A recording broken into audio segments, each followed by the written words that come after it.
we're talking to former Finance Undersecretary and economist from the UP School of Economics, Professor Cielo Magno. Good afternoon. Welcome back to StoryCon, Professor Cielo. Hi, good afternoon. Good afternoon, ma'am. I love when we're talking to you because ang ganda ng sound system ni Prof. It's very, Walang-wala tayo. yung acoustics ba? It's diba? always very nice. Pang podcasting talaga. Tayo yung vlogger. Siya yung professional. Tayong putol-putol pa yung I think so. signal. I think so.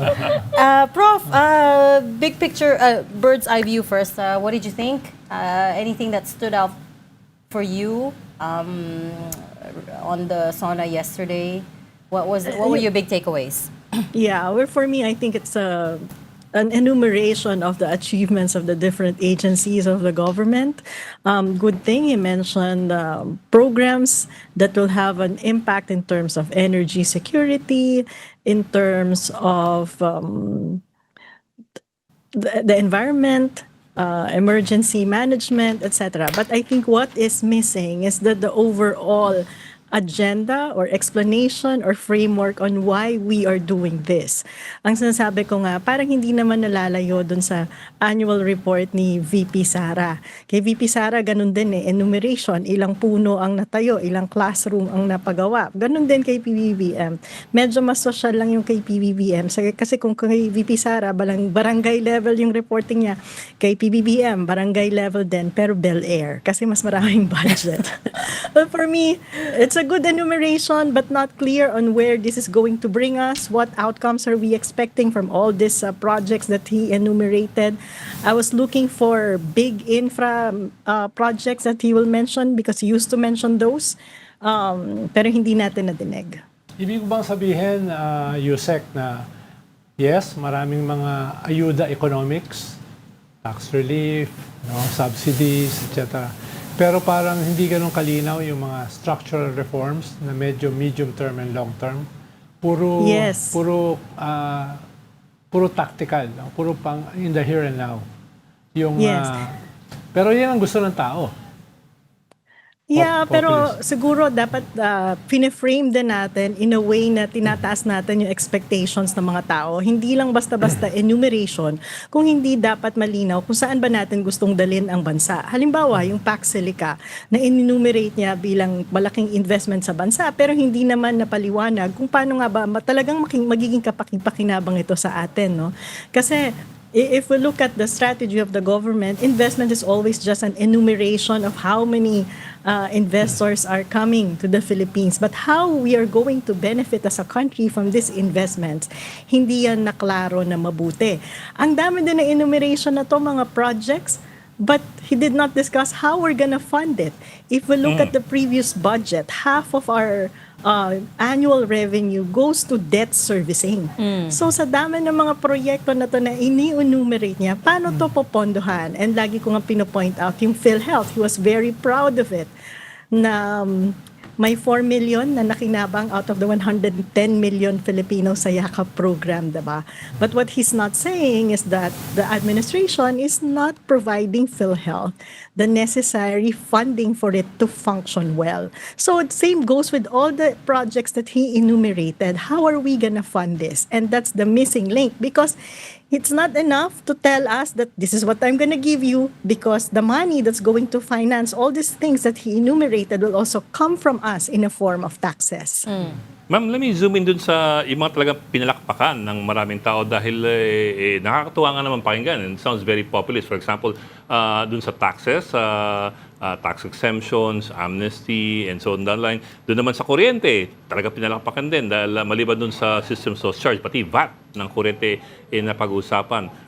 Kayo po ba'y pumalakapak din dun sa mga bahaging yun? Kasi, of course, it sounds good, but do you think they went to the numbers and found a way to, to look for other sources of revenue kung mawala itong mga to?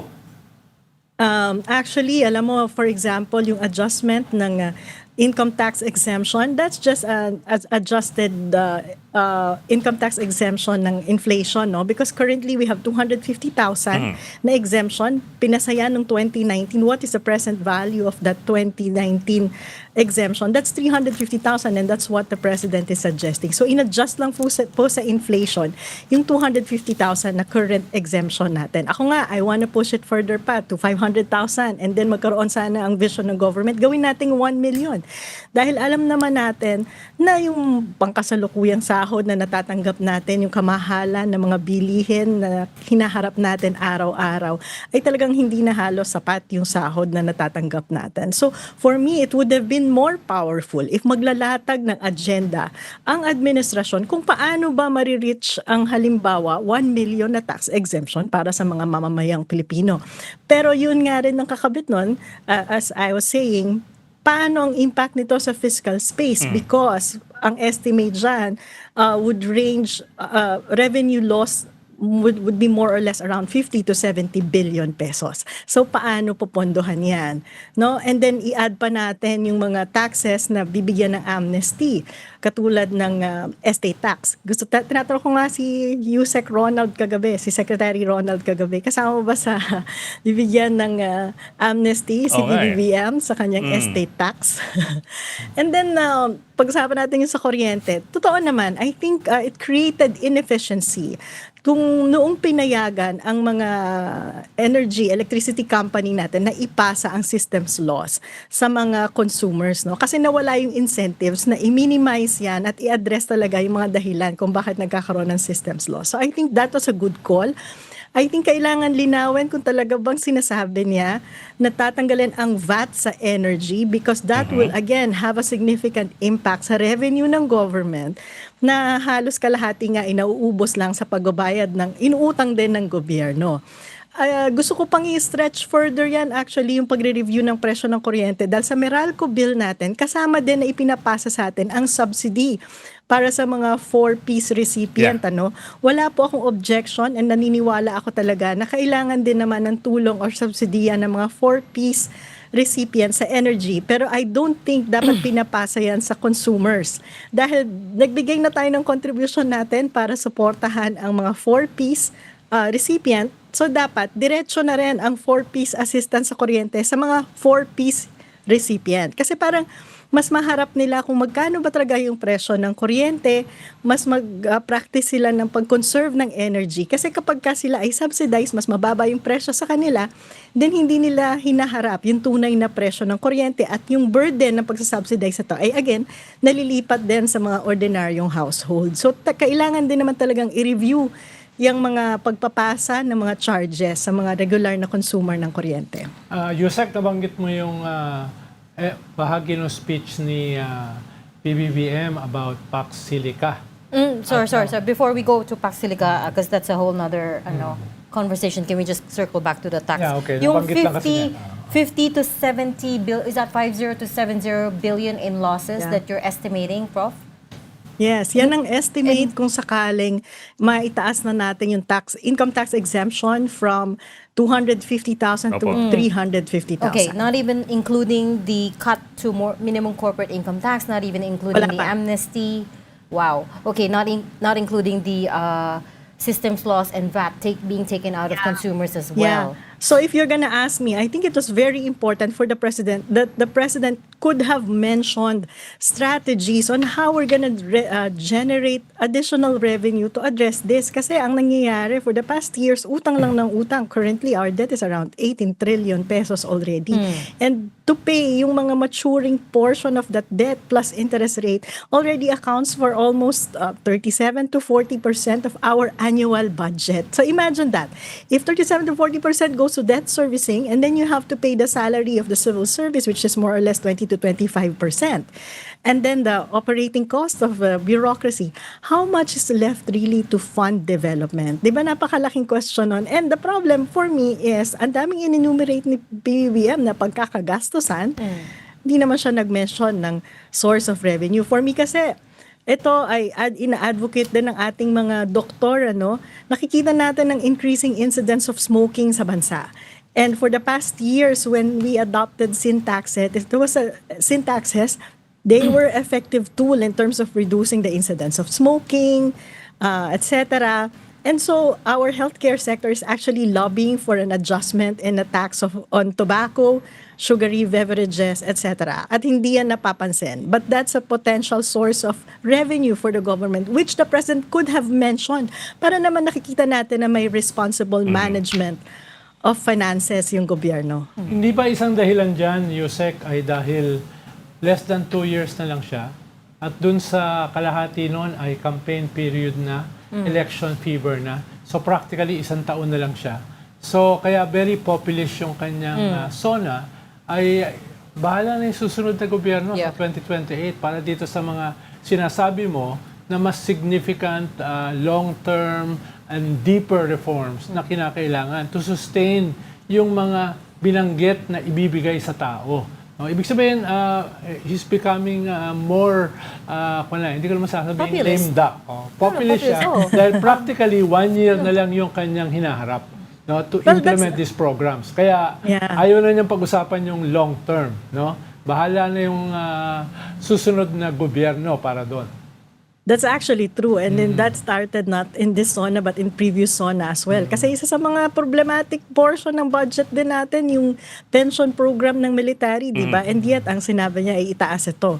Pero alam niya na malaki yung kinocontribute niyan sa fiscal crisis natin. And a few years ago, sinabi na ni Recto na hindi na susolusyonan ng administrasyon yung problemang niyan. Sa susunod na administrasyon na lang. So no one really wants to touch yung mga critical issues na to na napakalaki ng impact sa fiscal position ng gobyerno.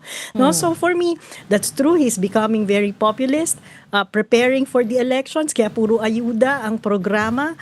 But then, feeling ko still irresponsible in terms of trying to address serious problems na magkakaroon ng significant impact in terms of the fiscal position of the government. I mean, to be fair, most presidents follow that same path, right? Towards the end of their presidencies, they spend, and if you were to introduce a new tax, usually sa umpisa yan ng administration, whilst it's still, of course, any new tax is unpopular.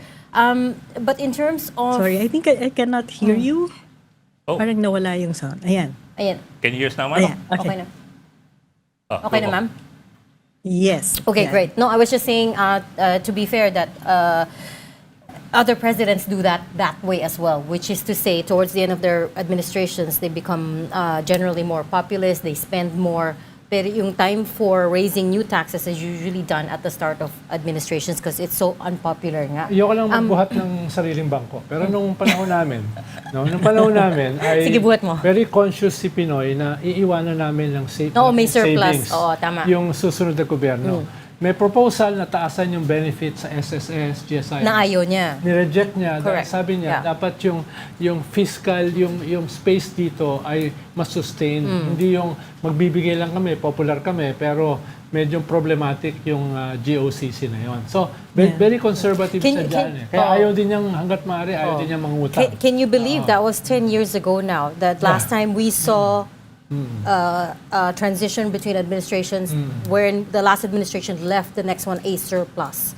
Ngayon, we are in heavy debt, as you said. Prof. But to mention also, during the Para lang Duterte's si boss, baka administration, nanonood the tax reforms were pushed during 2019. Tapos na yung midterm niya, and yet they were still pushing for some tax reform. Yung train was 2019. So I think an element would be, yes, they're becoming more popular, but political will is also very important in terms of recognizing that there are urgent issues that need to be discussed.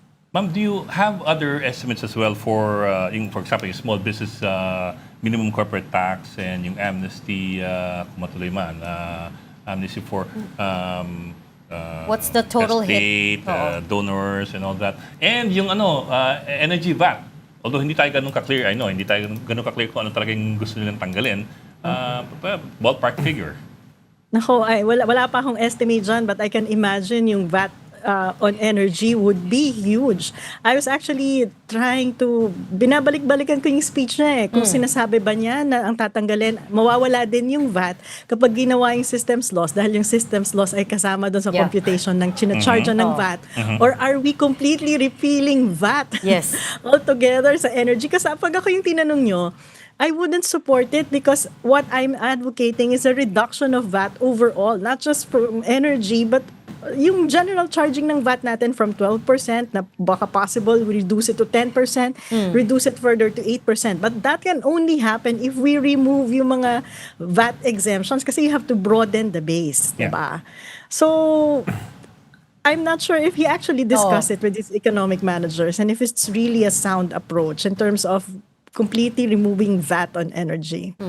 Tsaka, alam niyo yun kasi, if you look at the cost of energy, it's really not just VAT that is increasing the cost of energy. He should know that the reason why our energy cost is so high is because majority ng energy na sinusource natin ay imported. It comes from coal and LNG.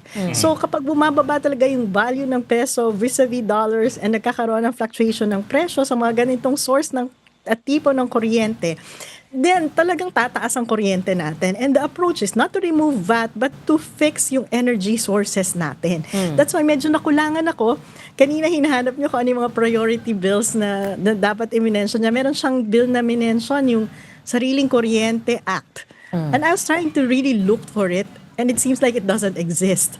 Because it was talking about solar panel sa mga households. No? And of course, I support that. I want to see how he thinks he's gonna operationalize it to encourage households to do that. So, wala namang detalye sa speech. Parang hindi nag-exist yung draft bill. So, we don't know. For Yeah. me, those are the missing things dito sa speech na to. Instead of himayin, ano ba talaga yung cost ng pataas ng energy? How do we solve it?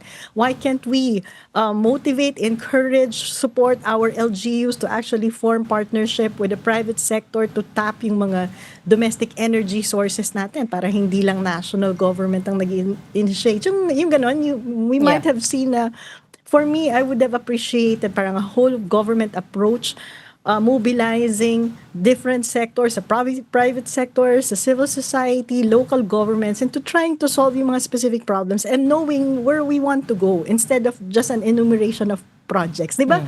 Pag boss ka naman, pag manager ka, in-enumeratan ka ng project ng staff mo, tatanungin mo pa rin, ano bang pinanggagalingan natin? Bakit tayo may ganitong Yeah. enumeration ng project? Pero I di think ba- that for me is Pero di was ba missed. USEC, ang usually sa SONA kasi dapat less than 1 hour. Ibig sabihin, dapat hindi na masyado... Sorry, nawala uli yung sound. Di ba dapat pag SONA, dapat hindi naman ganun ka-detalyado? Di ba pag SONA, dapat mas compelling, eloquence, yung hinahanap yung parang inspirational. You wanna move Oo, people. ibig sabihin, kung masyado maraming detalye, ay wala rin naman masyado makikinig, di ba? Ito nga, as it is nga, mahaba na more than 1.5 hours Kaya usually, ang sasabihin mo lang dyan sa SONA, broad strokes Broad strokes di ba? Trabaho na ng gobyerno na i-provide yung mga detalye later. Kaya mas ang kwan dito siguro, mas ang problema ay ano yung compelling message na yon?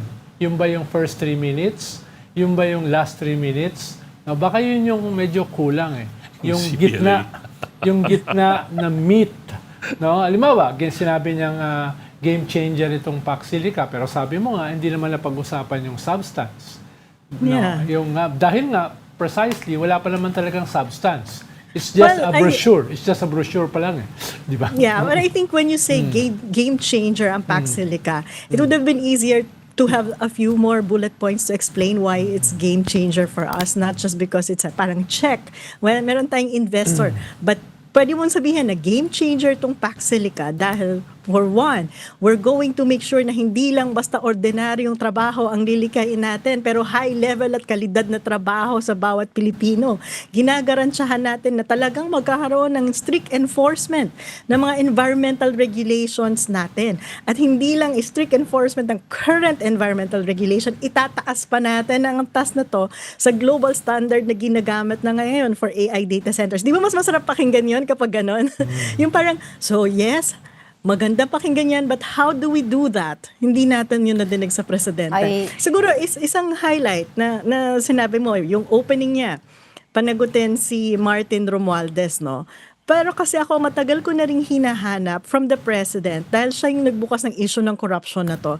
It's not just yung pagpapanagot ng mga specific na tao, but anong strategies yung gagawin natin para hindi na mauulit yung korupsyon na to. And wala pang clear na policy instructions coming from the president na ano na bang mga institutional approaches ang ginawa natin so that hindi na mangyayari yung ganitong katinding level ng korupsyon. For me, wala pa. Wala ding commitment. Kasi di ba nagpa-ICI commission siya? And there's an ICI report na hindi naman ginawang public. So the public doesn't know kung ano ba at sino ba ang dapat panagutin. Ano ang extent ng involvement ng iba't ibang politiko, ng iba't ibang opisyales ng gobyerno sa naging issue ng flood control. And from there, parang, so anong policy approaches ang gagawin natin kung hindi naman tayo naging part ng evaluation? Because we don't have access to information tungkol sa mga nangyaring insidente ng korupsyon. With the Pax Silica, I think to be fair, they don't have the details at this stage kasi hindi pa na-sign yung framework agreement. And I think that's what the president's team is working towards because they're trying to get U.S. President Donald Trump here. And there's talk that that's what they're trying to get ready in time for November for the two presidents to sign, Trump and Marcos. So at the moment, hindi pa kasi siya signed. We in the media also haven't seen the framework agreement or even the broad strokes of it. So I guess that's why details are scarce. But at the minimum, when it comes to the revenue generating side of it, as we keep pointing out, Prof, the fiscal space is already very, very, very tight. Debt is very high. Growth is very slow. What in your mind could have been something that would have worked in terms of a plan to raise the revenue, aside from making tax collections more efficient? Well, I've mentioned additional taxes that the government can collect with respect to sin taxes because the sin taxes actually they're due for adjustment na because the fact that the incidence of smoking is increasing, it means na hindi na effective ang tax mo for discouraging consumption of tobacco.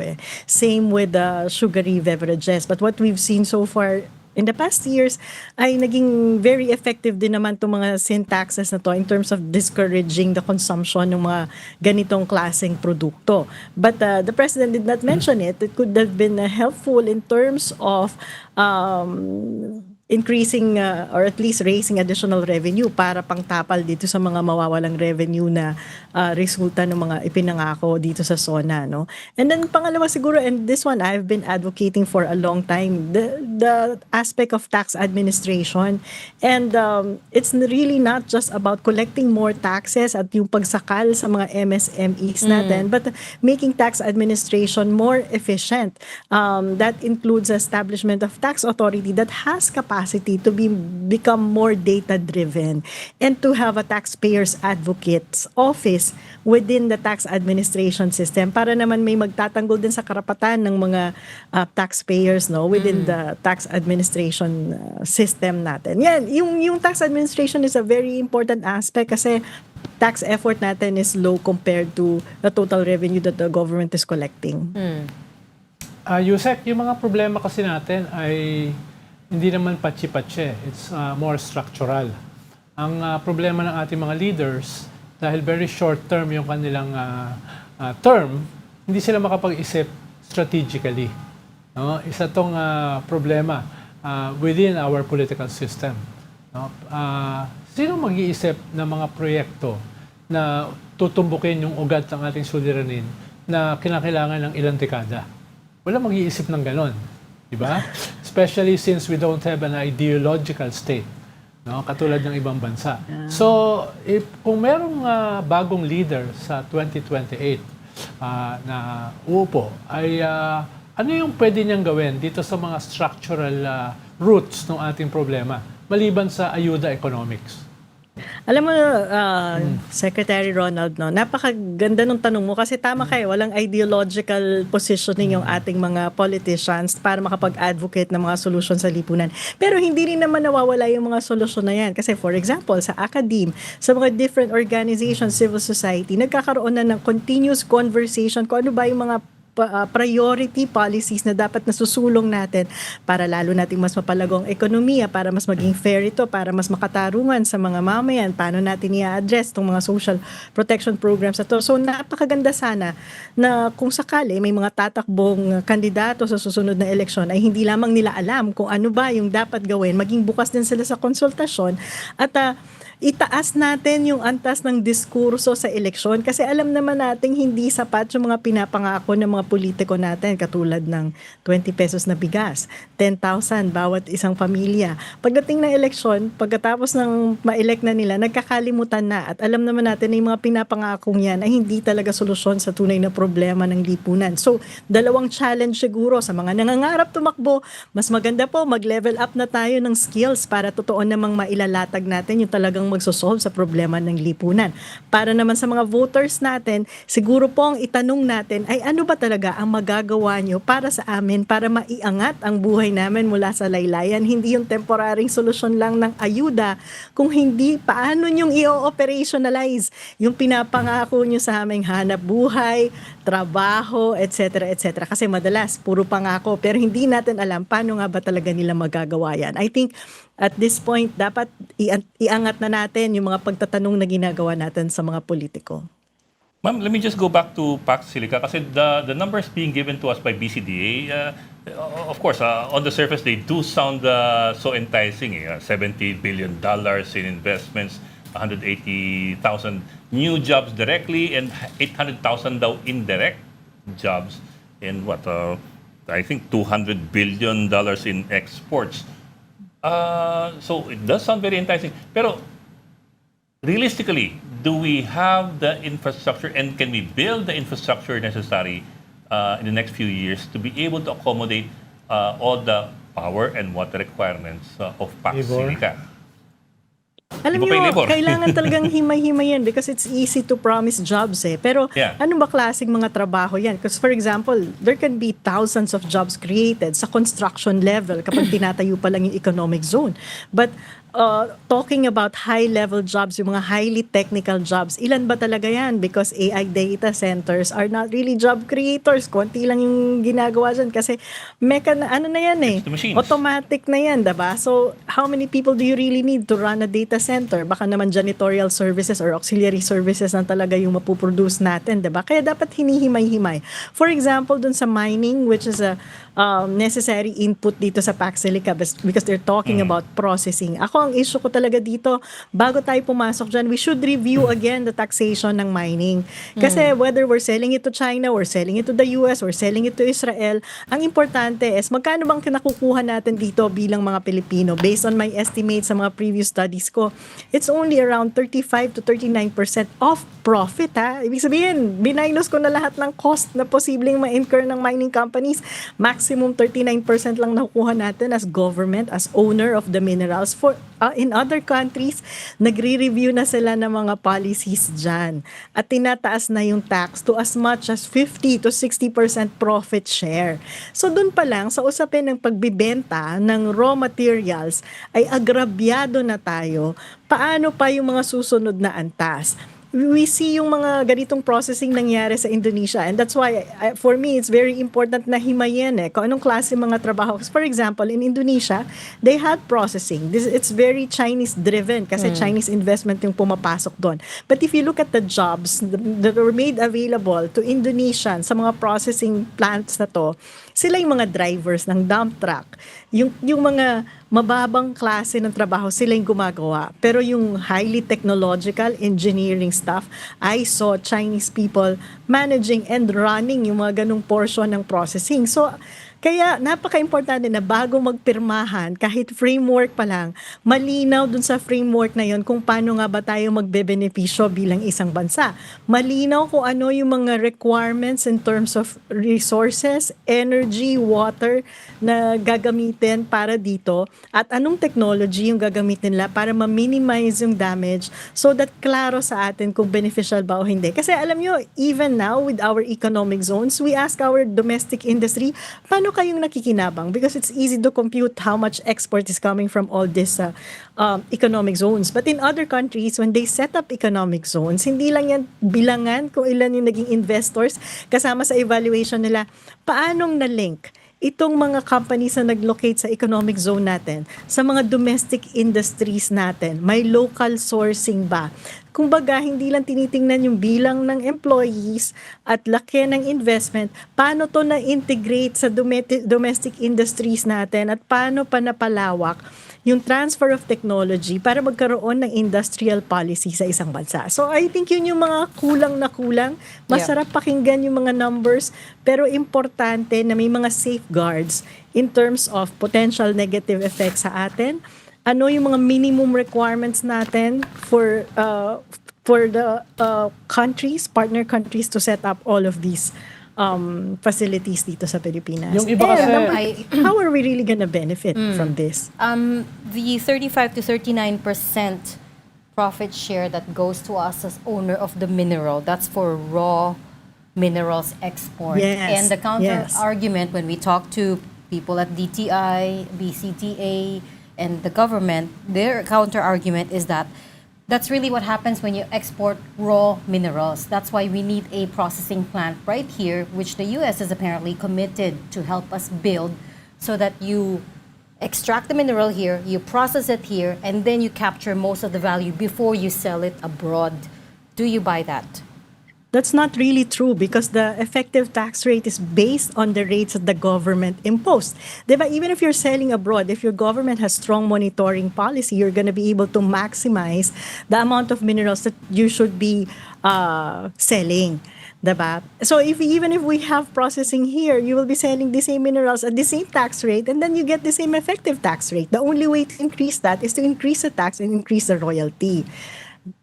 Unless they're recognizing and they're saying that government is that inefficient na yung mga binebenta natin abroad, hindi talaga natin minomonitor kung accurate ba o hindi mga dideclare ng mining company sa volume na binebenta nila. But regardless, kung inefficient ba or ineffective ang government sa pagmomonitor ng kung magkano may binebenta natin abroad, it actually doesn't matter dahil ang nagdedetermine ng effective tax rate ay yung taxes na ini-impose ng gobyerno sa mga mining companies.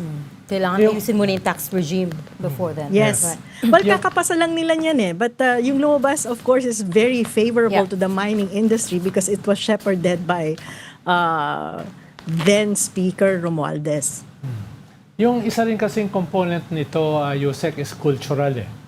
Kung yung unemployment tsaka underemployment rates mo ay umaangat, kung inflation is the highest in the region, no? Kung yung food inflation ay tumataas, halimbawa next month, yung mga tao kasi ay, ang kultura nila, bahala na. Bahala na. No? Kung ano yung, let's get what we can get. Mas mabuti na yan kaysa walang trabaho. No? Mas mabuti na yan kahit dump truck driver. Kaysa naman yung wala kami makukuha, puro ayuda na lang. So, ibig sabihin, nagko-complement yung ganong klaseng kultura doon sa weakness ng ating economy. No? So, in a very competitive world, ang niisip nila, uy, baka agawin pa ng kanya ng Vietnam. O, baka pumunta pa yan sa Indonesia. So, may ganun tayong kalaban na kultura kung gusto nating makakuha ng better terms dito. No? Better terms dito. Dahil, yun ang problema eh. We have to shift our thinking kasi hindi naman tayo nakikipag-compete sa Indonesia at sa Vietnam. Kita mo yung Indonesia, alam nila they're powerful because they have the minerals. So sabi nila, hindi kami sasala dyan. Bilateral arrangement kami. So ibig sabihin, you know your bargaining power and you know you can ask more. Eh tayo yung thinking kasi natin, para tayong lilimos, nagmamakaawa tayo palagi. Dito kayo mag-locate, maraming. Eh tayo yung may minerals eh, bakit hindi natin naiisip na tayong may bargaining bargaining power to actually ask more for our people. Hindi yung lagi na lang natin sinusurrender. I understand sa mga Pilipino, importante yung may makikitang trabaho, etc. But that's a moral responsibility of the government dahil sila yung mga politiko natin to actually make the right decision for the country. Hindi lang yung dahil nag-create tayo ng 100 million jobs pero lahat naman janitorial services, okay na dahil naka-checklist na tayo sa job creation, di ba? I mean, that's why we're stuck here. Walang technology, walang industrial policy dahil walang ganung malinaw na framework kung saan nga ba natin dadalhin yung bansa. What about the President's promise of no more GL? Wala nang GL, guarantee letters. Whoever needs a GL doesn't have to line up, beg a politician for it daw. Pwedeng. And to be fair, chinek ko yung eGov app and meron nga dong isang button where you can apply for coverage under MyFIP. Of course, I was saying earlier, Prof, na may allocation na for MyFIP this year that's separate from DOH, separate from PhilHealth. What do you think is gonna happen here? Saan mapupunta or saan kukunin yung pera? And will we really be able to cover everyone? Yun nga yung problema. Actually, may problema din ako sa MyFIP na yan dahil technically, dapat lahat tayo covered ng PhilHealth. And hindi na natin kailangan mag-apply dapat if PhilHealth is working, diba? So, I've mentioned before, and the President mentioned it na masaya siya dahil may 4 million gumamit ng yakap program ng PhilHealth. Pero historically, ang nangyayari kasi ay hindi binibigay ng government what should be given to PhilHealth in terms of budget. Kahit nasa batas pa yan, mismong yung gobyerno ang nag-violate ng ating mga batas para ibigay ang pondo sa PhilHealth. Ang nangyayari, they created that MyFIP o yung guarantee letter program para nga yung mga politiko, mga kababayan natin sa politiko pa rin ang hihingi. And I think it's still ongoing dahil marami pa rin mga kababayan natin ang pumupunta sa politiko at meron pa rin mga endorsement. But the question is, why does it have to exist? Kung functioning na nga sana ang PhilHealth, 'di ba? At binibigay sana ang pondo sa PhilHealth. Alam niyo po, over the years, especially this administration, ang nangyari, lumiit yung pondong binibigay ng government as counterpart sa PhilHealth at lumaki yung MyFIP. So instead of automatic na yung mga deduction na nakukuha natin at sana mas malaki pa sana nga yung maging deduction para magkatotoo na yung zero billing policy ng gobyerno, lalong nahihirapan yung PhilHealth at nagiging dependent tayo sa MyFIP na kailangan pa nating mag-apply para sa gobyerno. Parang nanghingi pa tayo ng ayuda, entitlement natin yan because of PhilHealth na binayaran na natin. Yusek, bakit hindi nabanggit ng Presidente yung naging upper middle income na tayo after Ina-expect years? ko nga rin I was saying, may pagka-disconnect may na report siya dyan. UMIC na tayo, but you have to lower the threshold for the tax exemption, the income tax exemption. Yeah, so I guess I was expecting that he will mention it na upper middle income na tayo. But again, lahat naman tayo alam na yan ay isang indicator lamang. The reality is that isa tayo sa may pinakamataas na antas ng inequality sa region. Meaning, yung concentration ng wealth natin ay nasa top 10% lang. At yung kalahati ng mga Pilipino ay naghahati-hati lang sa maliit na porsyento ng kita ng gobyerno. So pag tinignan talaga natin, what does it really mean to be an upper middle income country kung napakatindi ng inequality, mababa ang kalidad ng edukasyon, palpak ang health system natin at ang infrastructure natin na prioritize ay mga flood control, waiting shed, farm to my resort roads kesa yung mga big infra projects sana na mas nagkaroon ng multiplier effect sa economy. So pag pinag-combine mo yan, baka na-realize ni PBBM na baka mas makriticize pa yung speech niya kesa ipagmalaki niya yung upper middle income. Kasi probably, he also knows the truth kung ano nga ba ang tunay na kalagayan ng ekonomiya at ang social condition natin. So do you think it was deliberate or would you be giving the government too much credit? Or do you think it was an oversight na nalimutan ko isama na pag-usapan ito? They were just crowing about it a few weeks ago. Paano naging oversight yun? Pero No, I'm Prof, just what do you saying. think?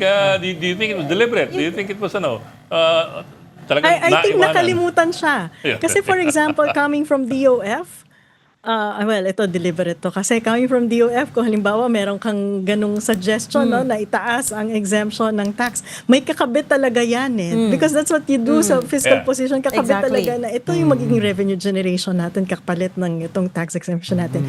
So I would assume na ang DOF submitted that for inclusion sa speech, pero nawala. So maybe it's deliberate na nawala itong upper middle income portion ng speech kasi baka nga iniisip nila with the limited time mas ma-appreciate ng tao ang enumeration sa mga very specific projects instead of discussing a very abstract concept as upper middle income na hindi naman talaga ramdam ng mga tao. Tuhugin ko na rin, yung mga pinalakpakan nating matindi kahapon na yung tax exemption, yung maaaring pagtanggal ng VAT dun sa kuryente, and so on down the line. Yung talagang parang, ang saya-saya naman natin. Pero on the other hand, wala namang binanggit na, paano babawiin yung perang yan? Do you think that was deliberate Revenue as well? Or do you think yan ay nalimutan? Pero minsan na nga, gusto mo pa. I think deliberate yan.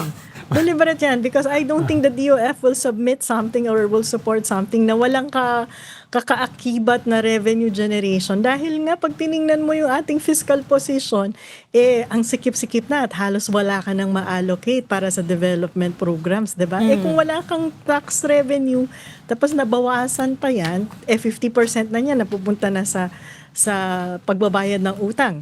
Tapos bababaan pa natin dahil sa lahat ng bagong benepisyo na makukuha natin.